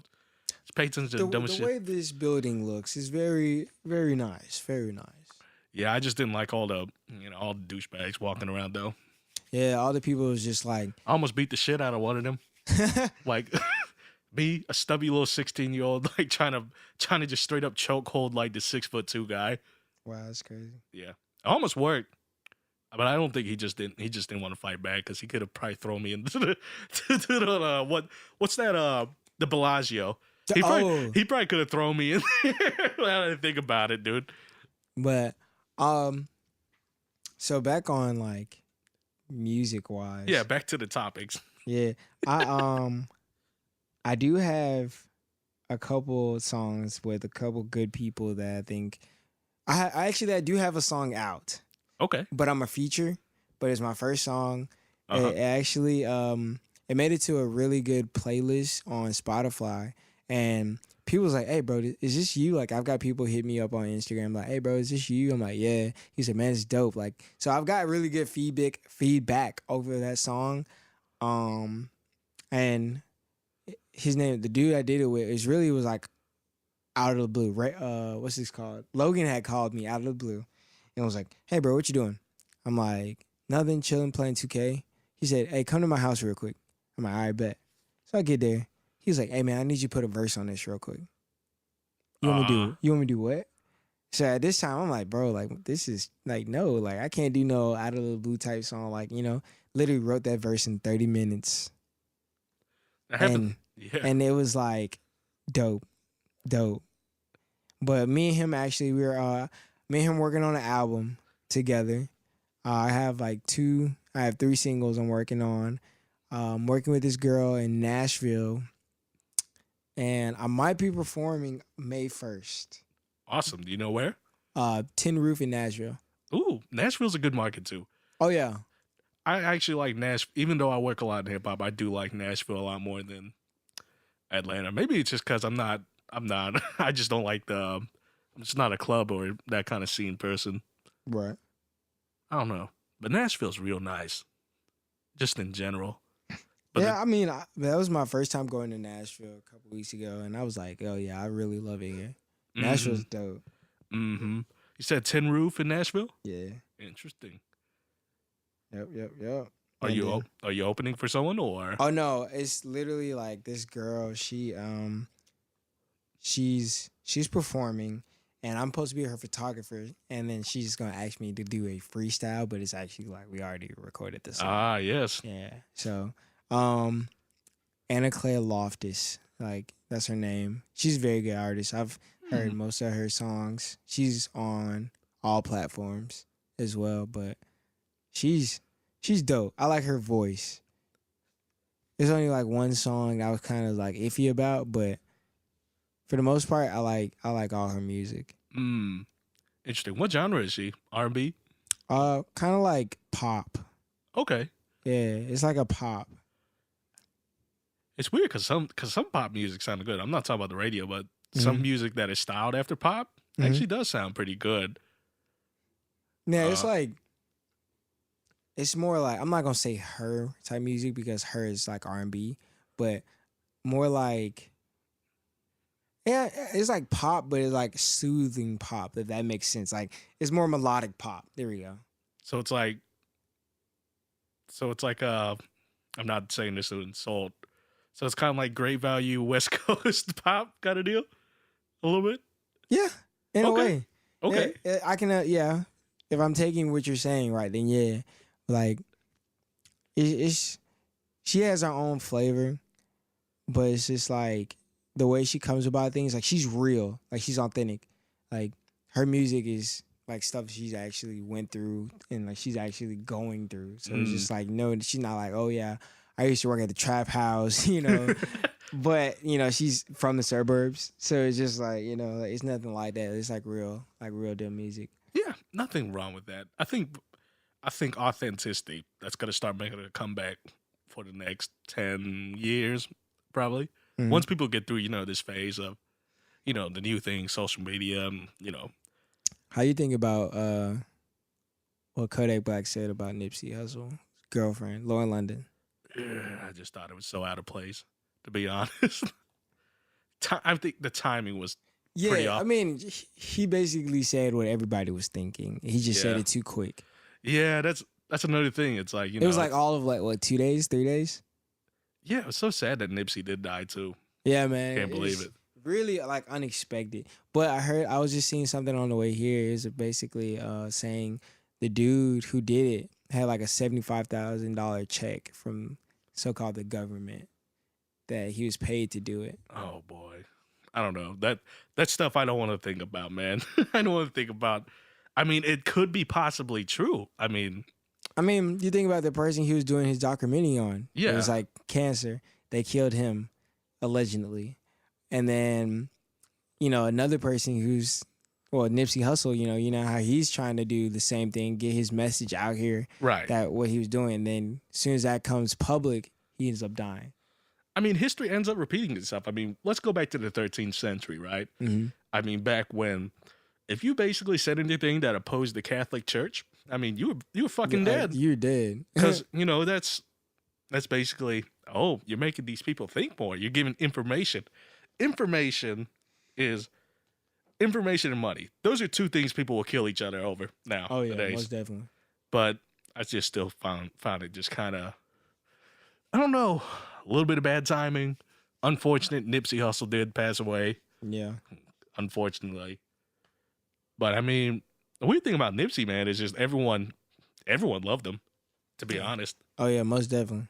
I mean, only thing about it is like I didn't like the fact that like people who never listened to Nipsey Hussle music was like, "Oh, Nipsey Hussle, I love this music," and bro, like you listen to one Nipsey Hussle song, and you just found out who he was. Like, don't act like you've always been a fan. And that's what a lot of rappers or singers, whatever, when they die, people come out the woodworks just so they can get noticed or like, like just they do it not because they know this person, but because it's a trend. Like, oh yeah, saying R.I.P. to Nipsey Hussle is a trend. Like, I didn't like that, and it's just like I know this guy. He's a former rapper. He posted the video of Nipsey Hussle, like laying on the floor and stuff like that. It was kind of like, and it got like 14,000 views, but he was like, yeah, he was talking about it. He was like, yeah, man, like I got my views up, I got my like, stories up and stuff. Like I got my followers up because I posted that. I'm like, that's why you posted? He was like, yeah, it was trending. Bro, like this man is dead. You know what I'm saying? And you talking about, oh, I posted it because it was trending. man, I just think all these problems would go away if social media went away. Oh yeah. Because ain't nobody. My other solution is just to go be a monk in the mountains. Just let's stay away from all this stuff. Makes me wonder, man. I wonder what that life is like living up Are in there the black monks? I mean, possibly the world. I mean, the world is small, but it's vast at the same time. This makes you wonder, man. Those guys who just live up in the mountains. Man, they have no cell phones. They just literally No worries. nothing. Live life. But and that's like another thing of happiness. Like I know people who don't have no social media and they're like, their relationships are fine. That's like key reason why relationships fail is because of social media. Yeah, and it's just people comparing, or they have this romanticized idea of how a relationship should be, when in actuality, that's not how a relationship be. You know what I mean? Yeah. I mean, and plus, when you're looking at Instagram or Facebook, you're looking at snippets in time. Oh yeah. You're looking most at definitely. that. You're looking at that one moment that turned out fine. I mean, there are stories of, there's celebrity couples who, they'll get in a fucking argument with each other, get really mad, and then they'll just fake it really quick to take a picture to post, and then they'll just get back to fighting each other, clawing each other's eyes out. What it was like, just like I heard about the whole what's it called? Cardi B and Offset, like that the whole little thing was a scam. It was Yeah. fake. Cause they were seen in Miami together when they were supposed to be mad at each other. Yeah. So it's just like all that stuff like that you see like it's on social media is not real. Like Also, the Cardi B, the story that Cardi B, have you saw that meme with like Takashi 69 say, after he, there's a meme of him say, how he almost got life sentence, and then he's calling out like Bill Cosby, Jussie Smollett, and then the judge, there's on this meme it says the judge says you still got 20 years, and then he says, "Did you hear what Cardi B did to get money?" that's crazy. Like it's wild though. Like bro, people and Instagram has been people have been saying Instagram has been so boring since 6ix9ine has been gone. Because think about it, 6ix9ine was like doing all this dumb stuff on social media, and it was like going viral, going viral, going viral. And then as soon as he went to jail, like Instagram like took a very big dip. Like he's coming back, but like Instagram it hasn't been like as exciting since he's been gone. I think that's just in general the entertainment industry and human nature. We just love to see something really fucked up or just really out of the blue or nowhere. I mean, that's why people like fighting, because it's like it gets them pumped up. It's just something out of the blue, out of nowhere. And that's probably why people like getting mad on Facebook too. Did you hear about the Bird and Cat Winery thing? Mm-mm. So, this business, I'm gonna give you the rundown. Okay. This winery refused to give a gay couple a party, but instead they decided to. They didn't do anything bad. They suggested other businesses as well because I mean. So it's like, yeah, I mean, it's And then people got so fucking mad over it, man. They got furious. People don't even drink wine or like didn't even have anything that interested in business got furious over it. I can understand because to them, yeah, that's we live in times where you do have to accept people are different from you now. That much I understand, but I just saw these people getting mad over it just to get mad. And I also saw this one comment say, "Oh, did you also know that the owner divorced?" I was like, yo, first of all, that has nothing to do with the fucking subject at hand. Yeah. You just throwing shit at them to throw shit. What if your mother just died and we talked about how you fucked your cousin or whatever? I mean, you know what I mean? It's like, why are you throwing up shit out of nowhere? It's like, I don't know. Yeah, but it was like I had seen somebody. It was just like, man, bro, like damn, I lost my whole train of thought. It's all good. I I am too. I mean, I'm going all over the place. Yeah, it's like honestly, I feel like people they don't know what they want to do with their lives sometimes, and it's just like they take so many. That's why people like they go back and they're like 40 and they're like, oh man, I don't know. I wish I would have did this because they spend so much time doing all these other things. That's why like I think I need to figure out what I want to do and how and when I want to do it because like I don't want to be that person like, oh man, I'm 40 years old and like, damn, I wish I would have did that. Well, that's the thing about life though. It's constantly wandering through the desert, figuring out things, what you want to do. And you need to enjoy that instead of being worried about where you need to be. I think we'll wrap this up in a second, but before I do, I don't know if we ever answered the question of where do we think Birmingham's going to be in 20 years? What Birmingham's going to be? Honestly, I feel like Birmingham might still be the same. Really? You think so? I think Birmingham might be more evolved simply because we're going to build that new stadium. We got the Olympics or something like that. The World Games is coming next year. Yes. Yeah. So I think that might bring a little something to Birmingham. But far as in like Birmingham 20 years, I feel like Birmingham's probably still going to be somewhat the same, but not too much change. Because, I mean, I've been down here for, 4 years, 5 years? And it's like Birmingham's still the same. Only thing is, it's like, okay, boom, we got the little football team. That's the biggest thing.